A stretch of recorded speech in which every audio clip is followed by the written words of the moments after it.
Is there no evidence for the existence of God? Not even a little bit. Hello everyone, I'm Professor Plink. I respond to various theological and ideological questions and claims from a rationalistic and naturalistic approach in an effort to give and explain the opposite viewpoint and help to balance the conversation.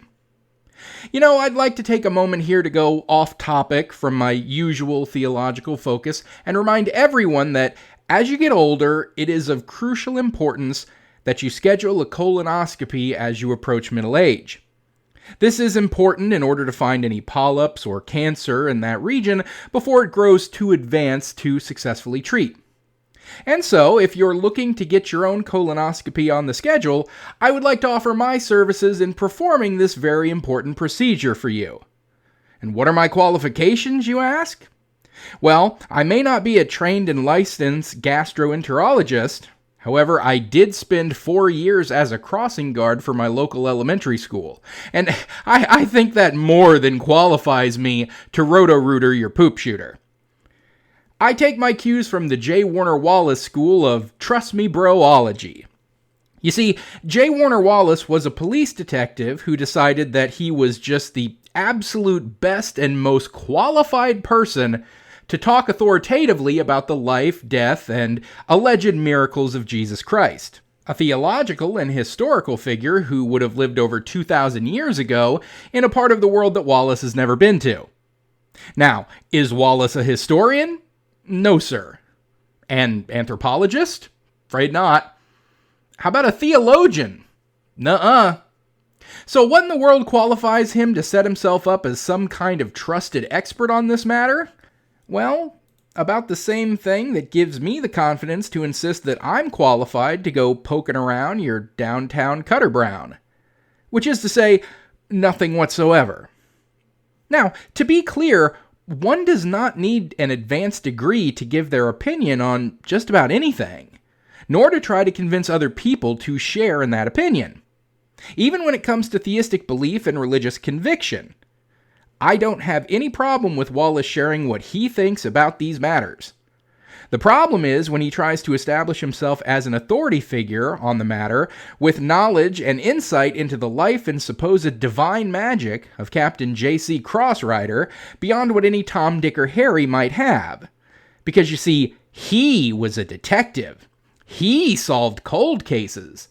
And even though he has no access to any physical evidence that might remain after 2,000 years, and there are no witnesses to interview, no scene of the crime to investigate, no burial site or remains to examine, no chain of custody in order to establish the validity of any evidence that he could point to, and overall literally no possible way to apply any modern detective investigative techniques to the supposed life and times of someone who literally died millennia ago, he just absolutely is the right guy to tell you without a shadow of a doubt that the man lived, that that man was supernaturally powered, and that that man was the incarnation of an all-powerful spirit from outside of time and space, who you better worship and love and pray to, lest you get sent to the fires of hell for all eternity.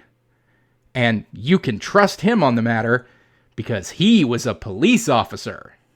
Do you honestly think I give a damn?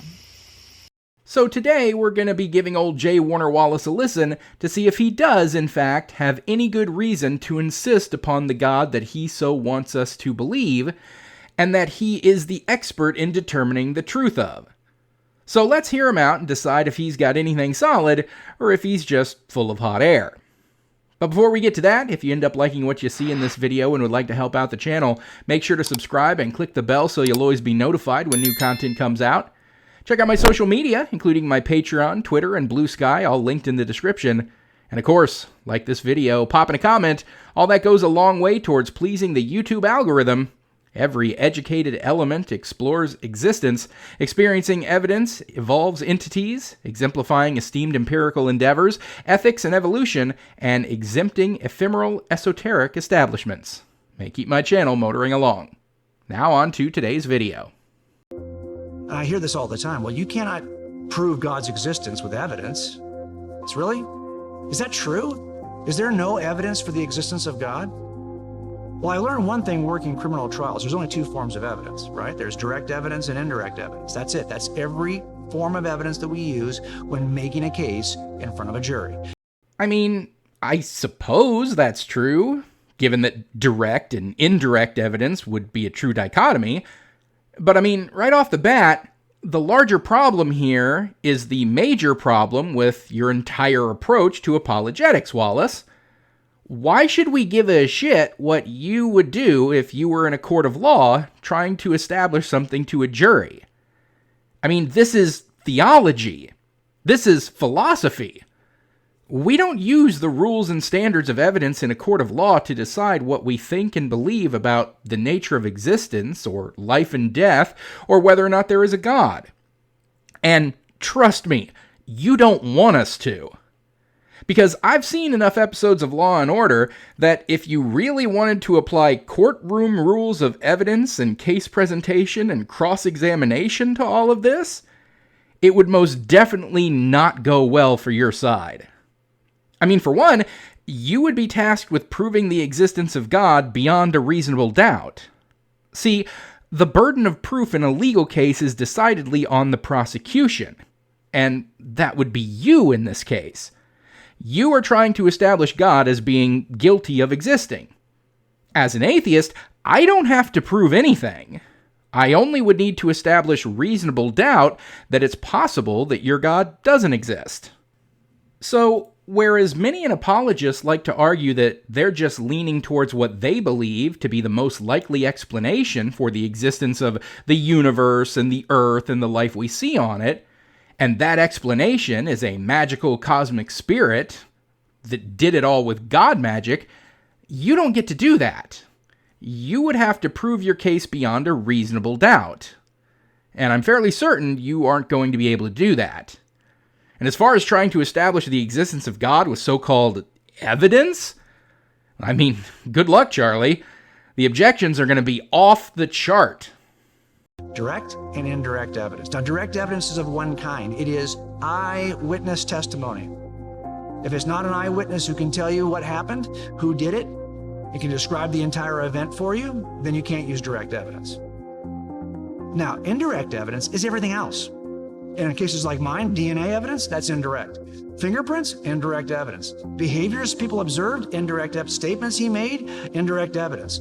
Unless it's an eyewitness who can tell you what happened, everything else is indirect evidence. Are you sure about that? I mean, not to be nitpicky, but only eyewitness testimony is direct evidence, and everything else is indirect? So, surveillance camera footage that clearly shows the defendant committing the crime in question, that would be considered indirect evidence? I mean, a camera isn't an eyewitness. It can't provide testimony. Also, not for nothing, eyewitness testimony is one of the least reliable forms of evidence. A wide body of research confirms that human memory is often inaccurate, and eyewitness misidentification is a leading cause of wrongful convictions that end up getting overturned on the basis of things like DNA evidence years later. Many factors can lead to bad recollections of events for the purpose of eyewitness testimony.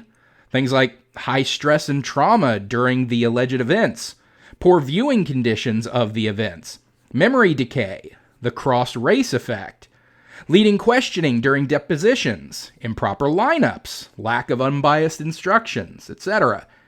I mean, I'm curious to see where Wallace goes with this, but there's also the little problem that the reliability of anyone testifying to have seen God or miracles in action is more than likely delusions or lying than giving any kind of an accurate account of events. Could we make a case for God's existence from direct and indirect evidence? I think you could. Direct evidence might include, for example, eyewitness accounts, even if they're written down over a period of time. We have 4 Gospels that provide us with direct evidence, eyewitness accounts, and we can test those. Objection, Your Honor. Hearsay! The Gospels, that would be the 4 books of the Bible titled Matthew, Mark, Luke, and John, were most certainly not written by the apostles Matthew, Mark, Luke, and John. For one thing, none of them were written anywhere near the time of the supposed events of Jesus' life and death. Historians are in fairly solid agreement that Mark would have been written around 70 CE, Matthew later around 85 CE, Luke even later between 85 and 95 CE, and John written between 90 and 100 CE. The Gospels were also written in Greek, and most scholars agree that they were written anonymously and that none were written by eyewitnesses. Now, one of the main ways we can be fairly certain that the men the book were named after didn't in fact write them is because they likely would have been quite dead by the time that the books were actually written. Another way to know they didn't write them is that even the Gospels traditionally attributed to the two apostles and supposed eyewitnesses, Matthew and John, speak of Matthew and John in the third person. Like when it says, he saw a man named Matthew sitting at the tax collector's booth, or the disciple whom Jesus loved. Generally, an eyewitness or participant wouldn't refer to themselves this way throughout an entire account.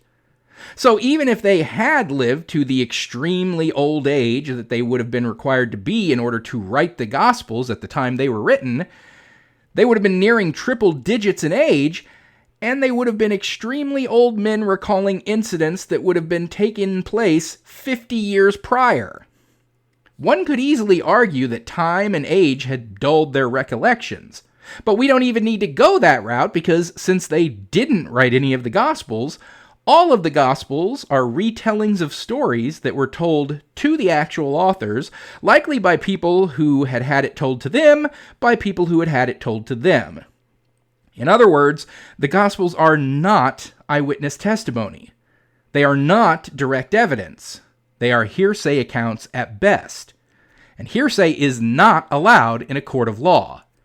This evidence should be excluded and the jury instructed to disregard this line of evidence. Sustained.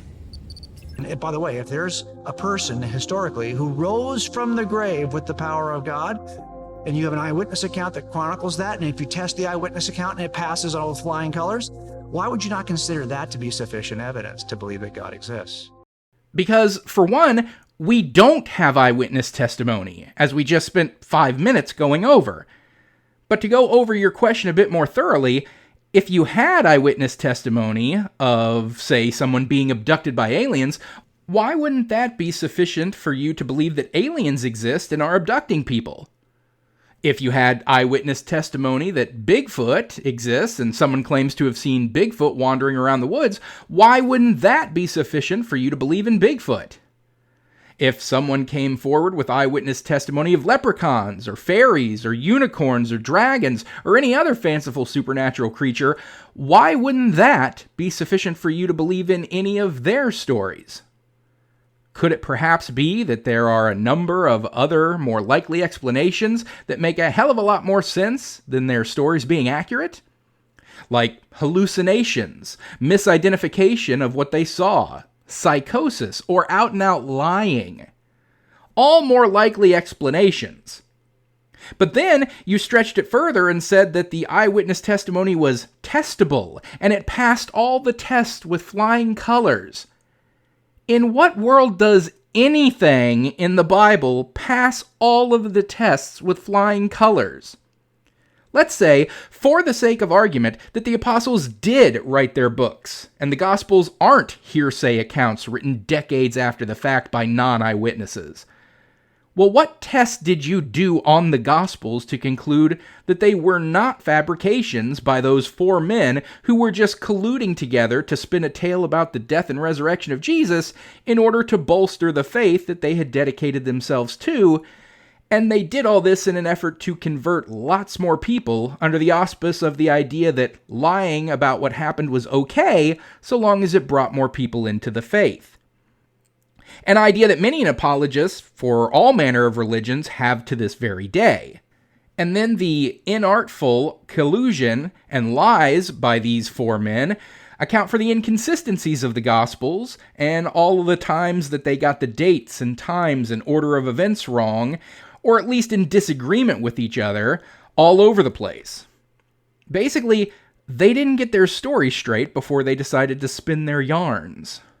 But it's all a moot point anyway, given that they didn't even write their own books. So how can you say that the eyewitness testimony passed every single test when it couldn't even pass the most basic test of all, actually being attributable to the supposed authors? But If that's not the way you want to go, and you want to go with indirect evidence, well, okay, we're in a universe where all space, time, and matter leapt into existence from nothing. That universe that resulted appears to be fine-tuned to a razor's edge for the existence of life. Objection, Your Honor. Counsel is testifying, Your Honor. You aren't giving evidence here, Wallace. You're testifying. You're pontificating. You're giving your unfounded interpretation of lines of reasoning, not even any real evidence at all. And I mean, you're just hitting all of the bog standard apologetic arguments. What, the cosmological argument? How could the universe have come into existence from nothing? Well, it didn't. Ahem.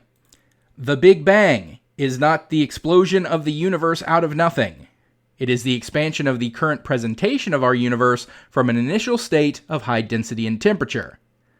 There is no scientific evidence or any hint of an indication that there ever was actually nothing, and that the entire universe just exploded out of that nothing. So, that's not evidence. It's not even a valid argument. That's just you being wrong and ignorant about early universe cosmology, and then erroneously extrapolating unfounded conclusions based on that wrong information. Then, as far as the apparent fine-tuning of the universe goes, well, that argument doesn't account for the anthropic principle. There are two versions of the anthropic principle, the strong and the weak anthropic principle. The weak anthropic principle states that the universe ostensible fine-tuning is the result of selection bias.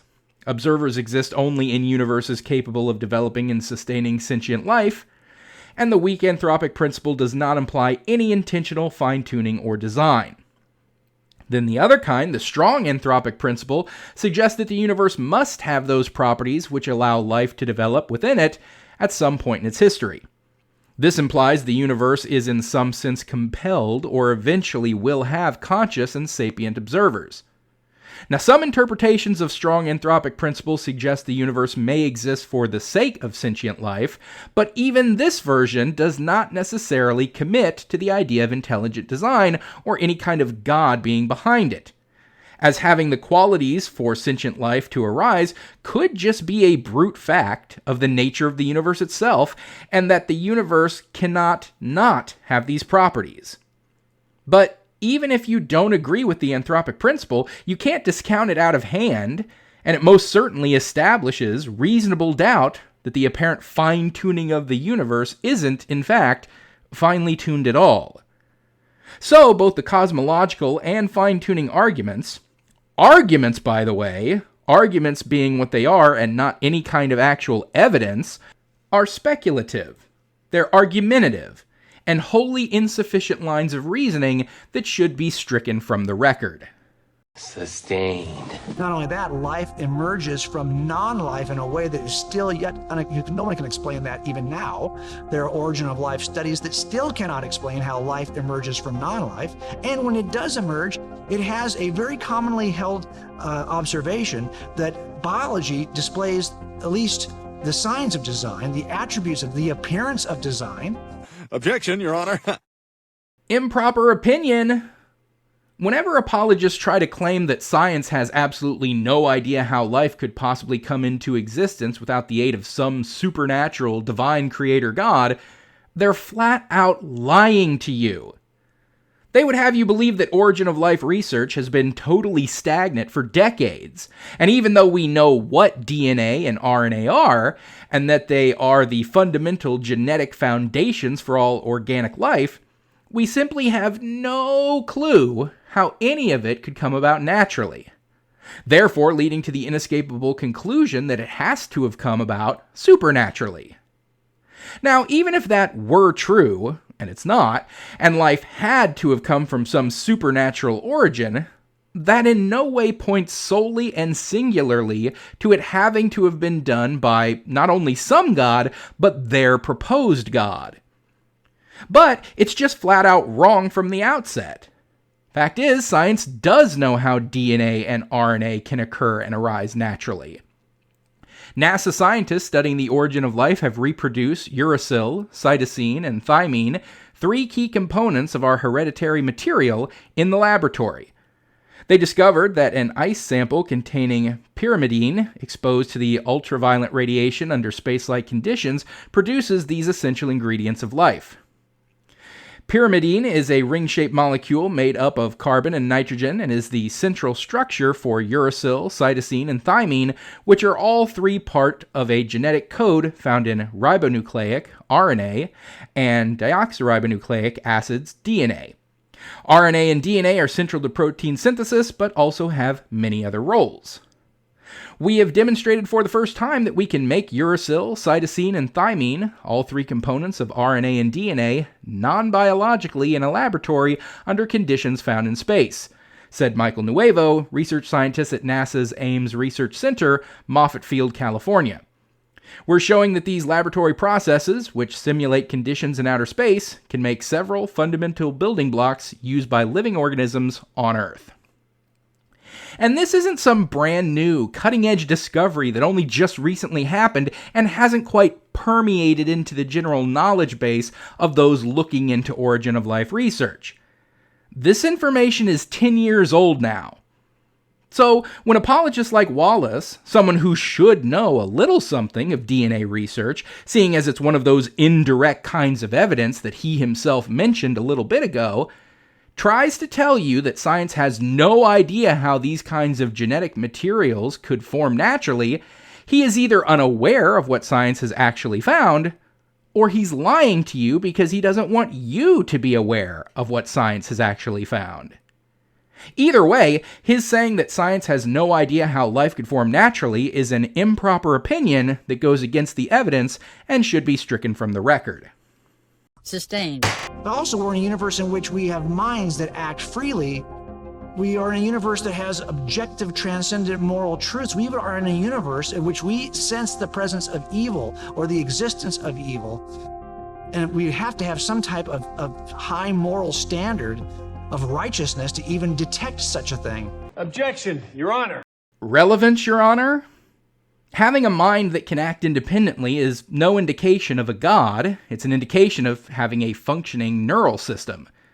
It's a matter of biology and neurology, and has no relevance to the notion of whether or not there is a god. Because even if there is a god, whether or not there is, in either case, we would still have brains that consist of multiple connected parts, like the neocortex, which processes sensory perception, cognition, spatial reasoning, and language, and the limbic brain, which processes emotions, memories, motor control, and decision-making, and even what is sometimes called the reptilian brain, which gives us our fight-or-flight response and our base desires to feed and fornicate, all of which developed by way of evolution and natural selection, for which there is literally mountains of neurological science and evolutionary data to back up. Now, whether that evolutionary track that led us to having the developed cognition that we have today was set in motion and guided by a god, or whether it was entirely natural processes and unguided evolutionary development, we would still have those same brains and same mental ability to act independently either way. Ergo, having functioning brains producing independent minds is an irrelevant argument. Morality, then, is a philosophical matter, and there's no consensus among philosophers as to the nature and origin of morality. However, the fact is that the overwhelming majority of the population holds that moral relativism, that is the idea that there's no preset objective morality, and that all moral decisions are contextual, is the prevailing notion among the general population. In 2 national surveys conducted by Barna Research, one among adults and one among teenagers, people were asked if they believe that there are moral absolutes that are unchanging or that moral truth is relative to the circumstances. By a 3-to-1 margin, 64% to 22%, adults said truth is always relative to the person and their situation. The perspective was even more lopsided among teenagers, 83% of whom said moral truth depends on the circumstances, and only 6% of whom said moral truth is absolute. The gap between teen and adult views was not surprising, however, when the adult views are considered by generation.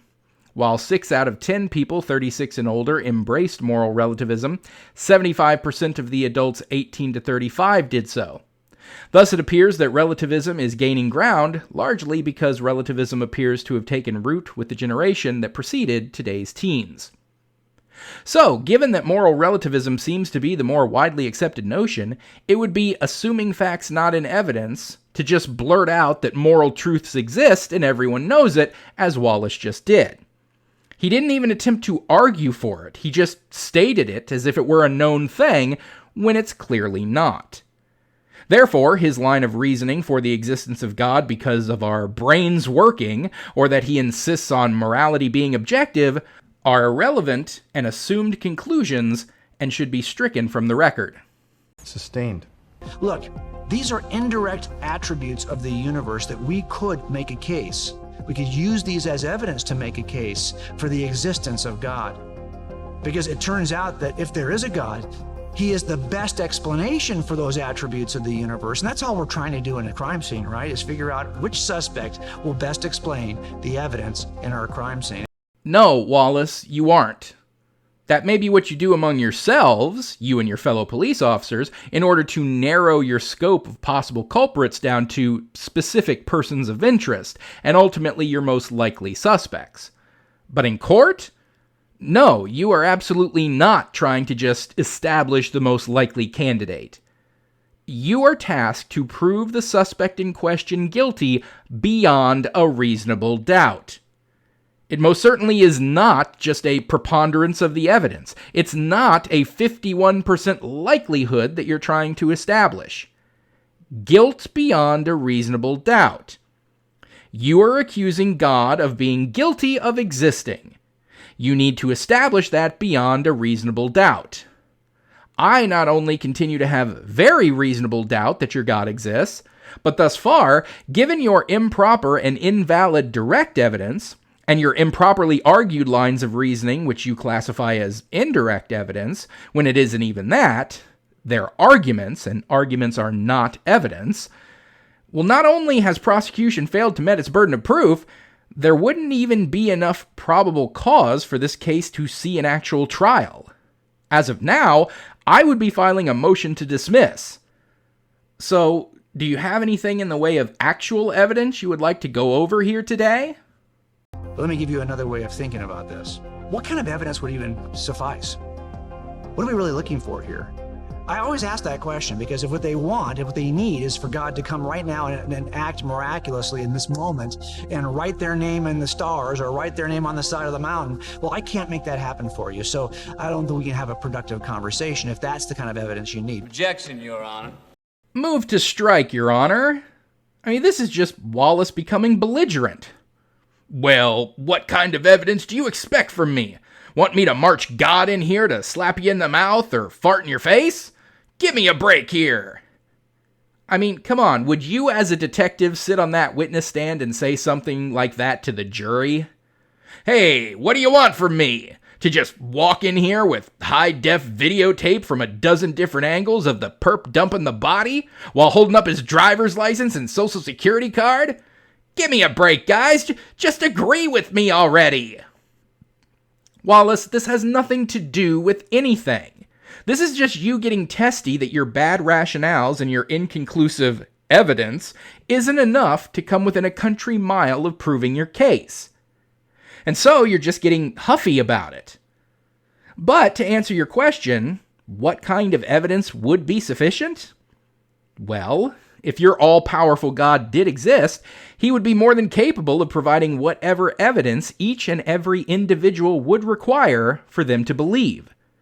Up to and including showing up in person and speaking one-on-one with every single person to have ever lived. Or whatever else any person would need in order to convince them. And yet, your God hasn't done that. Now, the old saying goes that the absence of evidence is not necessarily evidence of absence. Meaning that just because there isn't direct evidence of something existing does not necessarily mean that it doesn't exist. However, there is a caveat to this line of thinking. If one would expect to find evidence of something and yet they don't, then that actually is evidence of its absence. For instance, if someone says there's a 500-pound gorilla in their refrigerator, and you open the refrigerator and find no gorilla, nor any hint of any gorilla having ever been in that refrigerator, including the size of the refrigerator being too small to accommodate a 500-pound gorilla, that actually is strong evidence that there never was a gorilla in that refrigerator.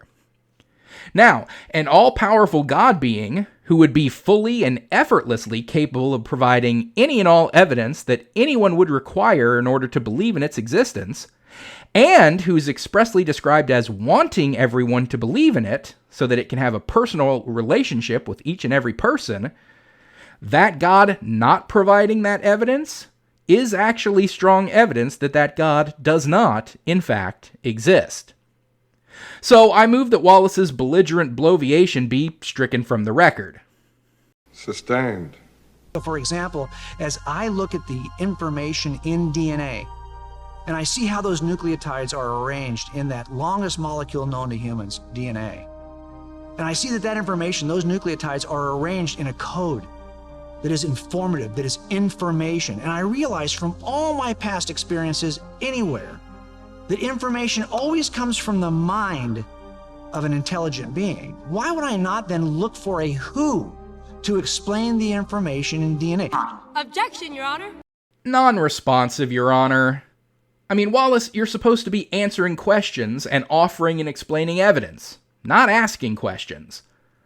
Besides, this is a question that's already been addressed. Why wouldn't we think DNA comes from a mind? We've already been over this, because origin of life research has already been able to replicate genetic material naturally. But more to the point, molecules self-assemble. We know this. We know that they do. We can observe it happening. From the combining of hydrogen and oxygen to form water, to much more complex molecular assembly. When components are mixed in the right environment, they spontaneously form complex, functional structures without any external instruction or guidance.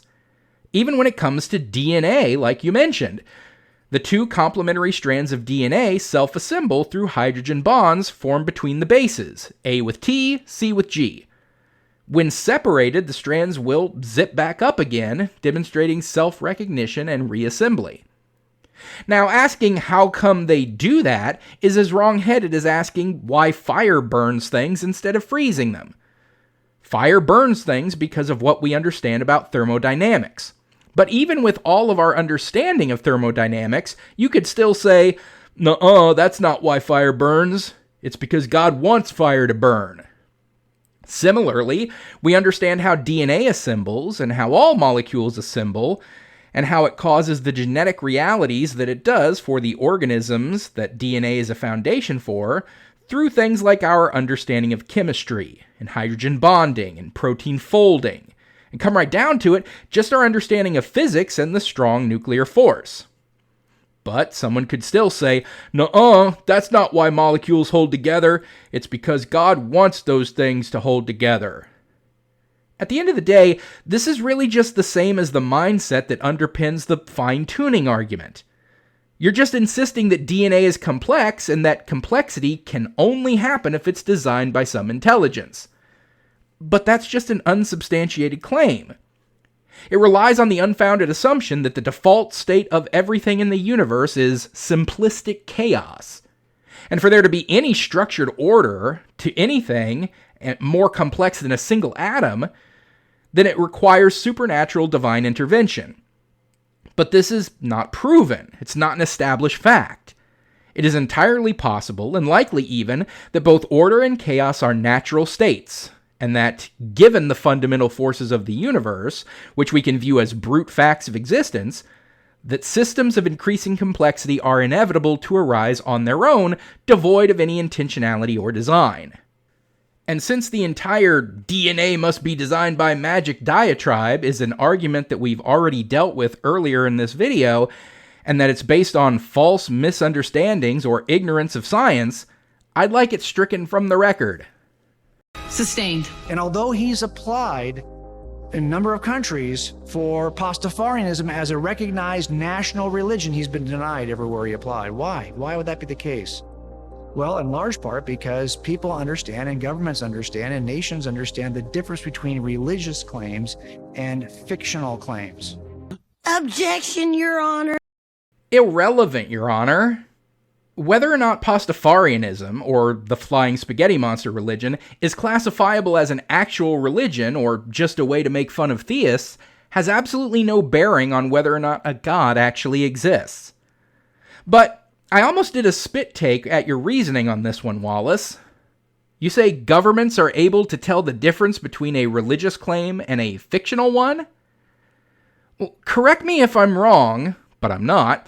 But as a Christian, isn't it your position that Hindus believe in a fictional religion? One every bit as false, made up, fabricated, and absolutely not reflective of reality as the flying spaghetti monster itself?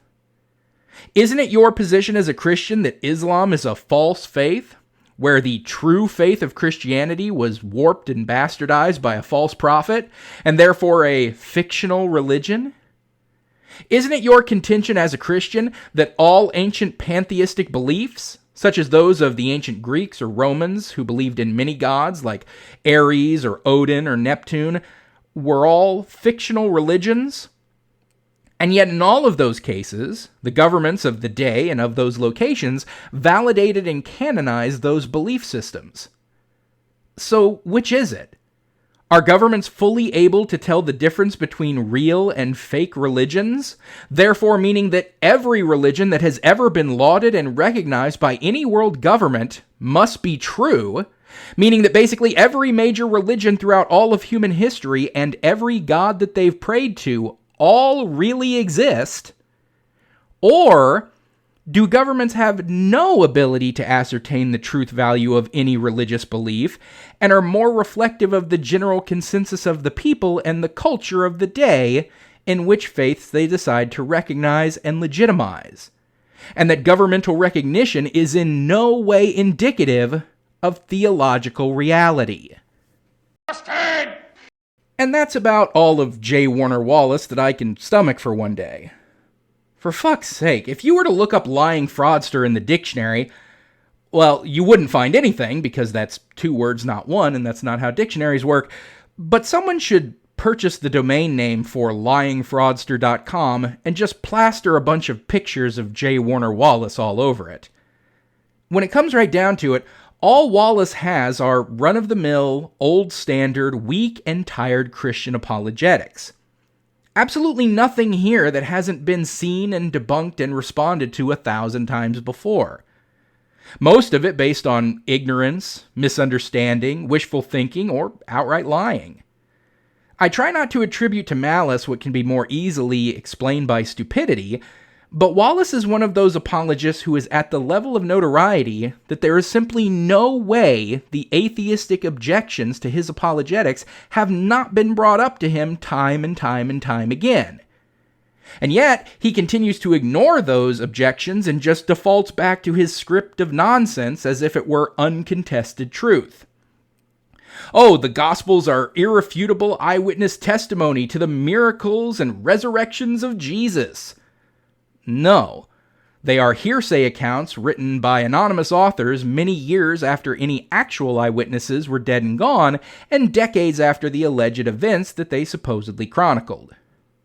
Well, the cosmological and fine-tuning and DNA arguments are all strong evidence for God. No, arguments are not evidence at all. They are ways of interpreting evidence. And your interpretations are flawed because you don't understand cosmology or the Big Bang Theory. So your take on cosmological argumentation is plain ignorance. You don't know dick about the anthropic principle, so your fine-tuning argument is plain ignorance. And you don't know the first thing about organic chemistry or evolutionary theory that would explain DNA, or that science has already replicated all necessary genetic material to give credence to abiogenesis as the likely cause for the origin of life. So your DNA arguments are plain ignorance. And then your philosophical wankery about the mind being magical or morals being objective is just pure wishful thinking that not only ignores science, but runs screaming from it in the other direction. And when all else fails, insist that God is the most likely explanation, which it's not, but also that's not how things are done in court, which was the standard that you wanted to work from in the first place. and then just get belligerent when you're called out on your bullshit. The only thing that makes Wallace any different from your garden variety pastor trying to pull just enough apologetics out of his ass to keep his congregation placated and the collection plate full enough to keep him from having to eat a real job for another week is that Wallace has found a rather unique shtick with his "I used to be a detective, so I know what I'm talking about when it comes to God" angle. Even though that makes about as much sense as letting me perform your root canal because I used to be a radio station DJ. Which might be enough to placate the religious rubes who are steeped in confirmation bias and who are overly willing to accept the claims of any charlatan so long as they back up their already held religious conviction. But to even the most slightly discernible jurist or skeptic-minded individual, well, we don't just have reasonable doubt, we're pretty damn sure that you're wrong. And so that is where we'll end things for today. So thanks for watching, everyone. Don't forget to like this video, comment, and subscribe so you'll always be notified when a new video comes out. Check me out on Twitter, Blue Sky, and Patreon if you'd like to support my work directly. My Teespring if you want some Plinky merchandise, all that link below in the description. Special shout out to my most recent super thankers here on YouTube, Salvi Mike, Autumnal Fling, and Michael Martin. And with that said, until next time, I'm Professor Plink reminding you to keep striving for greater understanding. It's the best way to get wherever you want to go.